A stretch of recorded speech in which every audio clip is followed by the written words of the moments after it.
बच्चों, आइए आज आप सबकी फरमाइश पर मैं दोबारा से आई हूँ कक्षा 10 के मीरा के पद लेकर।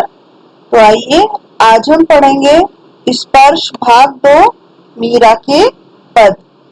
तो सबसे पहले हम मीराबाई का जीवन परिचय जान लेते हैं।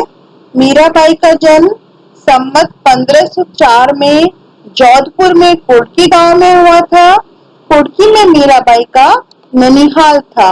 मीराबाई के पिता का नाम रतन सिंह था और ये बचपन से ही कृष्ण की भक्ति में रुचि लेने लगी थी। इनका विवाह उदयपुर के महाराणा कुंवर भोजराज के साथ हुआ, जो उदय महाराणा सांगा के पुत्र थे। विवाह के कुछ समय बाद ही इनके पति का देहांत हो गया।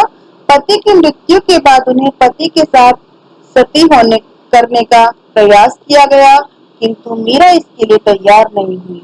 वे संसार की ओर से विरक्त हो गई और साधु संतों की संगति में हरि कीर्तन करते हुए अपना समय व्यतीत करने लगी। पति के परलोकवासी होने के बाद उनकी भक्ति दिन प्रतिदिन बढ़ती गई। ये मंदिरों में जाकर वहां मौजूद कृष्ण भक्तों के सामने कृष्ण मूर्ति के आगे नाचती रहती थी। मीराबाई का कृष्ण भक्ति में नाचना गाना राज परिवार को अच्छा नहीं लगा, तो उन्होंने कई बार विष देकर मीराबाई को मारने की कोशिश की।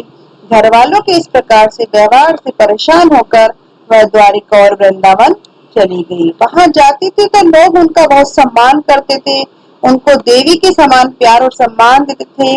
द्वारिका में ही संवत 1588 ईस्वी में वे भगवान कृष्ण की मूर्ति में समा गई थी। मीरा की रचनाएं। मीरा जी ने 4 ग्रंथों की रचना की है। नरसिंह जी का मायरा, गीत गोविंद का टीका, राग गोविंद, राग सूरठ के पद और इसके अलावा मीराबाई के गीतों का संकलन मीरा की पदावली नामक ग्रंथ में किया गया है। तो आइए बच्चों, आज हम पढ़ते हैं मीरा के पद।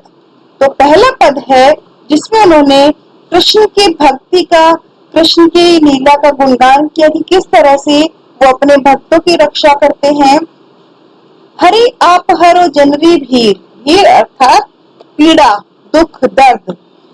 द्रौपदी री लाज राखी, आप पढ़ायो चीर। भगत कारण रूप नरहरि, धरियो आप शरीर। बूढ़ तो गजराज राख्यो, काटी कुंजर पीर। दासी मीरा लाल गिरधर, हरो मारी वीर। क्या कहती है मीराबाई? इस पद में मीराबाई ने भगवान विष्णु की भक्ति का चित्रण किया है। कहते हैं कि हरि विष्णु का प्रचलित नाम है, तो वो हरि कहकर पुकारती हैं उनको। और क्या कहती हैं कि कैसे भगवान विष्णु अपने भक्तों की पीड़ा को दूर करते हैं, पीड़ा को हरते हैं। जब द्रौपदी की लाज संकट में पड़ गई तो हरि अर्थात कृष्ण के अवतार में आकर विष्णु भगवान ने उनका चीर बढ़ाकर द्रौपदी की लाज बचाई थी। और प्रहलाद भी विष्णु के अनन्य भक्त थे। जब उन पर, उनके जीवन पर संकट आ पड़ा, तब उन्होंने नरसिंह का अवतार लिया और हिरण्यकश्यप से उनकी रक्षा की।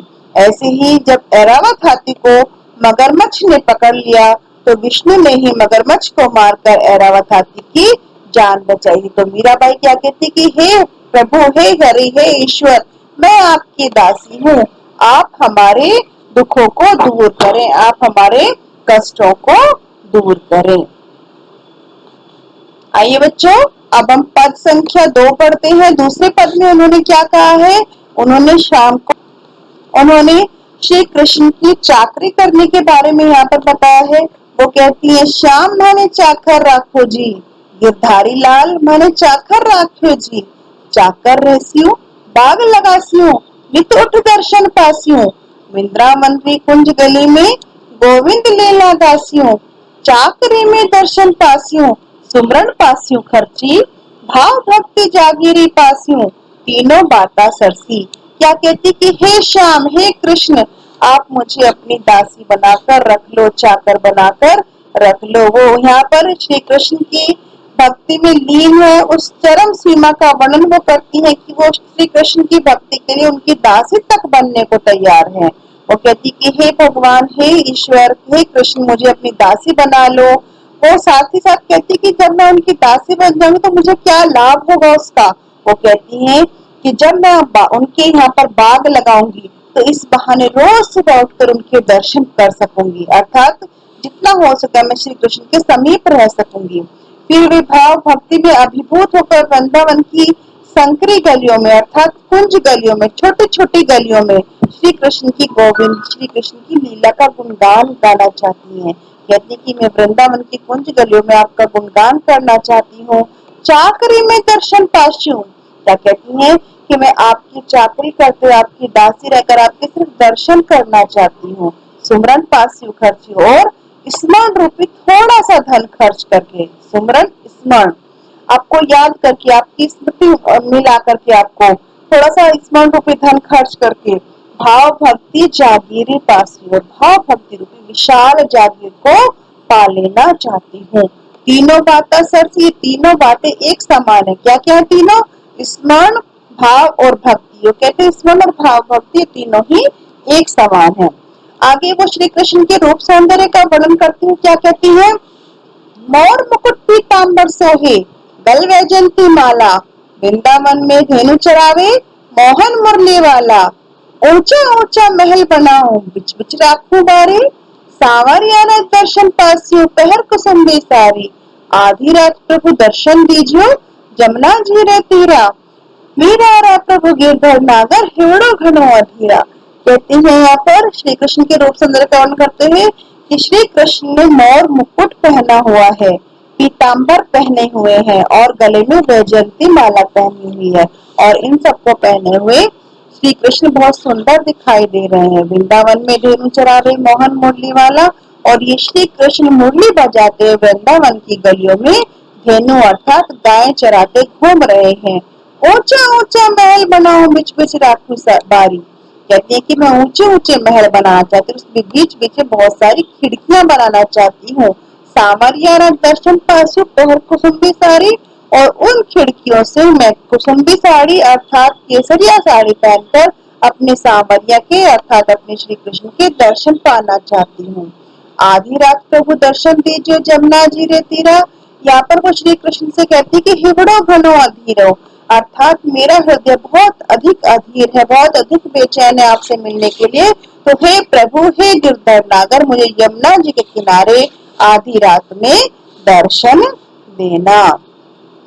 आइए बच्चों अब हम प्रश्नोत्तर पढ़ लेते हैं। तो पहला प्रश्न पूछा गया है, पहले पद में मीरा ने हरि से अपनी पीड़ा हरने की विनती किस प्रकार की है? तो यहाँ पर क्या बताया गया है कि मीराबाई ने बताया है कि श्री कृष्ण आप सबके दुखों को दूर करो। उसके लिए उन्होंने कुछ उदाहरण दिए हैं कि जैसे जब द्रौपदी का चीरहरण हो रहा था तो द्रौपदी का चीर बनाकर आपने उसकी रक्षा की थी, और जब प्रहलाद का के और प्रहलाद की रक्षा नरसिंह रूप धारण करके आपने की थी, उनको हिरण्यकश्यप से बचाया था और डूबते गजराज को बचाया था। इसी प्रकार से हे प्रभु आप हम सबके कष्टों को, हम सबकी पीड़ा को दूर करें। दूसरे प्रश्न में पूछा गया है, दूसरे पद में मीराबाई श्याम की चाकरी क्यों करना चाहती है? स्पष्ट कीजिए क्यों करना चाहती है? ताकि वो श्री कृष्ण के समीप रह सके, उनके पास रह सके। वो कहती है कि मैं आपकी दासी बनकर बाग लगाना चाहती हूँ, आपके समीप रहना चाहती हूँ, आपके दर्शन पाना चाहती हूँ और गोविंद की लीलाओं का गुणगान वृंदावन की गलियों में करना चाहती हूँ। वो श्री कृष्ण के नाम का स्मरण करके भाव भक्ति रूपी विशाल जागीर को पा लेना चाहती है। जब यहाँ पर तीसरा प्रश्न पूछा गया है, मीराबाई ने श्री कृष्ण के रूप सौंदर्य का वर्णन किस प्रकार किया है?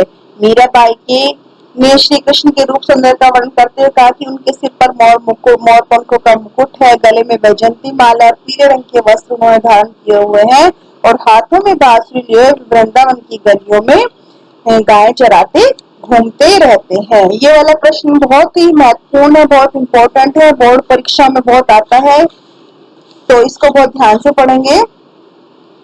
फिर है मीराबाई की भाषा शैली पर। अगर हम बात करते हैं उनकी भाषा की, तो मीराबाई की भाषा बहुत सरल, सहज और आम बोलचाल की भाषा है, जिसमें राजस्थानी, ब्रज और गुजराती भाषा के शब्दों का मिश्रण देखने को मिलता है। कहीं कहीं इन्होंने पंजाबी शब्दों का भी प्रयोग किया है। इनके पदों में लयात्मकता है, गेय शैली का प्रयोग इन्होंने किया है और अनुप्रास और रूपक अलंकार का बहुत ही सुंदर प्रयोग देखने को मिलता है। फिर है वे कृष्ण को पाने के लिए क्या क्या करने को तैयार है। क्या क्या करने को तैयार, दूसरे पद पर आधारित है कि वो उनकी दासी बनना चाहती है, उनके लिए बाग बगीचे लगाना चाहती है जिस बहाने उनको दर्शन कर सके, वृंदावन की गलियों में श्री कृष्ण का गुणगान गाना चाहती है, कुसुम की साड़ी पहनकर वो श्री कृष्ण के दर्शन करना चाहती है, आधी रात को उनके दर्शन पाना चाहती है। काव्य सौंदर्य, जहाँ हम काव्य सौंदर्य की बात करते हैं, काव्य सौंदर्य के अंतर्गत आता है भाव सौंदर्य और शिल्प सौंदर्य। तो हम यहाँ पर बात करते हैं, पहले पद की कुछ 3 लाइनें दी हुई हैं। हरे आप हरो जनवी भी द्रौपदी लाज राख्यो, आप बढ़ायो जियो भगत कारण नर रूप नर हरि धरियो आप। तो यहाँ पर क्या कहते हैं कि उन्होंने श्री कृष्ण से हर मनुष्य के दुखों को दूर करने की विनती की है। कहते हैं कि जिस प्रकार से आपने द्रौपदी का चीर बढ़ाकर उसकी लाज बचाई थी और अपने परम भक्त प्रहलाद की हिरण्यकश्यप से रक्षा की थी, उसी प्रकार से आप हम सबके कष्टों को दूर करो। अगर हम शिल्प सौंदर्य की बात करते तो भाषा शुद्ध ब्रज भाषा, राजस्थानी भाषा का प्रयोग उन्होंने किया है। हरि शब्द में श्लेष अलंकार का प्रयोग किया है, भाषा में कोमलता लाने के लिए कुछ शब्दों में परिवर्तन किया है, जैसे शरीर का शरीर शब्द यहाँ पर प्रयोग किया गया है। बोर तो गजराज राख्यो काटी कुंजर पिए, दासी मिया लाल गिरधर हरो भारे भी। क्या कहते हैं कि आपने डूबते हुए गजराज को बचाया था, उसके काटी कुंजर फिर उसके पैरों के कष्ट को दूर किया था, जो पीड़ा को दूर किया था, उसी प्रकार से हे हरि हे गिरधर लाल आप हम सबके कष्टों को दूर करो। यहाँ पर इन पंक्तियों उन्होंने दास्य भाव की भक्ति बताई है। ब्रज और राजस्थानी भाषा के शब्दों का प्रयोग किया, काटी कुंजर में अनुप्रास अलंकार का प्रयोग किया गया है। ठीक है, तो चाकरी में दर्शन पास्यु, सुमरन पास्यु खर्ची, भाव भक्ति जागीरी पास्यु, तीनों बात असर थी। यहाँ पर वो उनकी भक्ति, उनकी दासी जो बनना चाहती है, चाकरी करना चाहती है, उसके बारे में कैसे वो उनका स्मरण करना चाहती है। वो कहती है कि मैं श्री कृष्ण का स्मरण करना चाहती हूँ, स्मरण रूपी थोड़ा सा धन खर्च करके भाव और भक्ति रूपी विशाल जागीर को पा लेना चाहती हूँ। इन पंक्तियों में दास्य भाव की भक्ति है। ब्रज और राजस्थानी भाषा के शब्दों का प्रयोग किया है, भाव भक्ति में अनुप्रास अलंकार किया है, तुकांतक पदों का वर्णन है और गेयात्मक शैली का प्रयोग किया गया है। तो बच्चों आज के लिए इतना ही। मिलते हैं हम अगले वीडियो में, तब तक के लिए धन्यवाद।